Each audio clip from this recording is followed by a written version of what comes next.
இப்போ கணவன் மனைவிகளை பிரச்சனைன்னா சண்டை வந்துருச்சு. சண்டை வந்த உடனே மனைவி வந்து ஒரு சாயங்கால நேரம் அவங்க கிச்சனில் இருக்கிறாங்க, இவர் ஹாலில் இருக்காரு. 6 மணிக்கு இவர் வந்து ஒரு ஆசிரியர் டியூஷன் சொல்லி தரணும்.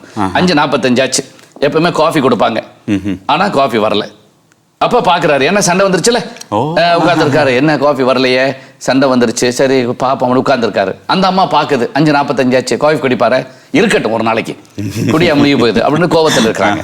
அப்போ அந்த நேரத்தில் பெண்கள் கொஞ்சம் இறங்கி வருவாங்க. ஒரு காஃபியை போட்டுட்டு மகனை கூப்பிடுங்க பாப்பா, வந்துட்டு காஃபியை கொடுத்து அப்பன்ட்ட போய் கொடு. கோபம் வரும்போது இந்த மாதிரிலாம் வார்த்தைகள் வரும். அவன் வந்து கொடுக்குறான். கொடுக்கும்போது வாங்கி தாராளமாக குடிச்சுக்கலாம். நான் எதுக்கு சொல்ல வருகிறேன் என்றால், வாழ்க்கை என்பது அப்படித்தான். சண்டை இல்லாமல் வாழவே முடியாது. ஆனால் சமாதானம் இல்லாவிட்டால் அடுத்த கட்ட வாழ்க்கைக்கு நீங்க போக முடியவே முடியாது. அதனால கோவப்படுங்க, சண்டை போடுங்க, சரியா? எல்லாமே இருந்தா தான் வாழ்க்கை. பிறகு நீங்கள் சேர்ந்து வாழ்வதற்கான வார்த்தைகளை, காரியங்களை துணிச்சு செய்து விடுங்கள். அதுல நீங்க எந்த வகையிலும் தோத்து போறதில்லை.